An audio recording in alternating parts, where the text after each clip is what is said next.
We are now delighted to be joined by a guest, Lally Weymouth, the senior associate editor at the Washington Post. Lally, thank you so much for joining us. Thank you, Andy. So did you get an opportunity, Lally, to hear the president's speech? I did. And what were your thoughts?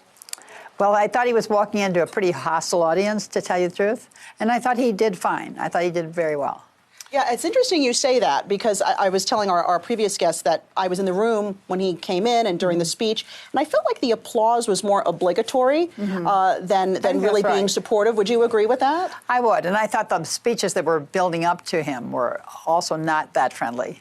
Yeah, it wasn't the most warm crowd. No. Yeah. Do you think that he was also extremely optimistic, not just about the U.S. economy, but about the world economy? And if you look at some of the surveys that have hit the wires recently, we had the Edelman Trust Barometer, PwC is out with its CEO survey.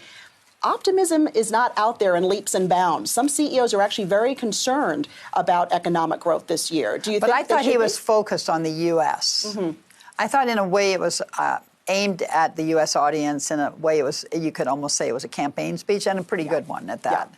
He was talking about the themes he talked about in 2016, the middle class being left behind, and he was explaining how he lifted them up. Lally, you've seen so much history in Washington, D.C., and we both grew up there. And, of course, with talk of impeachment, your thoughts must go back to the Nixon era and your mother, Katharine Graham, publisher of the Washington Post, and her role and your family's role in that part of history. What are your thoughts now about this impeachment process?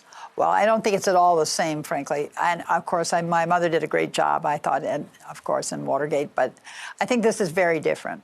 I think this is more like two parties who really have major differences, which perhaps should be settled at the polls, but unfortunately are going to be settled through this impeachment process. And it looks like the president will be acquitted to me, but I'm just speaking as an observer.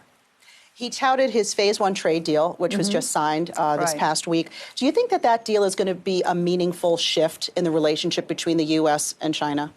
Well, I think if you talk to most business people, and I really read about foreign affairs, that people feel that someone had to stand up to China in certain ways. Not that they're not a great power, not that they're a rising power, et cetera, but they were stealing a lot of the IT, as you know, of our corporations.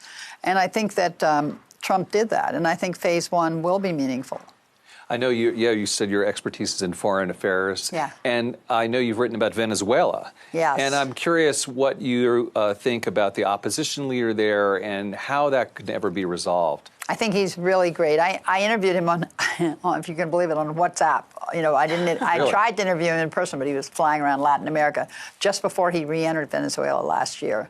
And I think he's tremendously brave, tremendously courageous, and you know, of course, people thought that once he went back in the country, that Maduro would go. And I think it's really unfortunate he didn't go for the Venezuelan people who are starving, as you know. Yes. Having their medicine taken away, having their children's medicine taken away. And it's a human rights tragedy, Venezuela, I think. And I think Juan Guaido deserves a lot of plaudits, and I hope he gets them here. You know, on the subject of Iran, I know the Iran foreign minister was supposed to come to Davos. Word is he pulled out at the last minute. Don't know if that had anything to do with the fact that President Trump was going to come and speak. Trump rekindled peace talks with the Taliban amid these rising escalations with Iran. Is there a Trump doctrine on foreign intervention? Well, I think you're talking about Afghanistan, and I think that that apparently the administration definitely has ongoing talks with the Taliban, as you've referred to, and they're definitely trying to reduce U.S. troops in Afghanistan. But I think Afghanistan is one thing, and it's important, of course. And I think what you're referring to with Iran is a different situation.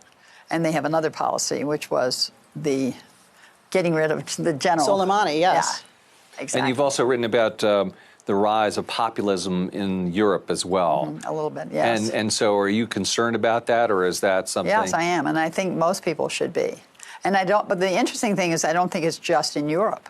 Right. I mean, I think if you look at the riots in Chile recently, I think it's really, even in Asia, I think populism is spreading, and I don't personally think it's a great thing. But I think in Italy it was particularly prevalent about a year and a half ago, and it seems to be now calmed down for a while in Italy. Right. All right. We're going to leave it there. Yes, Lally Weymouth, Senior Associate Editor at the Washington Post. Thank you so much for joining us. Thanks.